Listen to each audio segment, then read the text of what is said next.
video, we're going to talk about art critique, why we use it, and how we can use it in the classroom. So first and foremost, what is art critique? Well, simply put, it's the discussion and analyzing of art. So why would we use this in the classroom? Well, I think it's really important after you've spent time creating something to step back and look at it. And a lot of times, not just looking at your own, but looking at other people's as well, can tell you a lot. So how are we going to use this in our classroom? Well, we're going to use our classroom critiquing time to step back, pause, enjoy the art that we've created, and take time to learn from it. So there will be 3 simple rules that we're going to follow when we have critique time. The first rule is we don't critique our own work.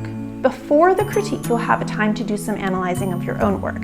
And during the critique, it's going to be a time where you can reflect on other people's. The second rule is that people's art only gets critiqued once. So if somebody else's art has been critiqued during this class, we aren't going to critique it again. The third rule is always stay positive. This doesn't mean that you can only say nice things or things you like about the painting, but it does mean that you need to be kind and gentle. So when you're telling somebody something they can improve on, think of how you would like to be told that, and do so in a gentle way. So I have some art here from my daughter Evelyn that I'm going to take a moment and do an example critique for. So if this was class time and we were critiquing art, I might say, great, so today I'm going to choose to critique Evelyn's drawing. So she's made a drawing, a charcoal on paper, and it looks like the subject matter is a dog.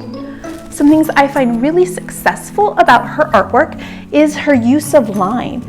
Even though it's really scribbly, it's consistent throughout, and the scribbly lines go up into the dog, creating a really nice form and show how the dog is twisting and turning away in space. I also really enjoy how she chose to leave out some information and just give us hints of it, like the nose and the eyes, since the dog is turned away.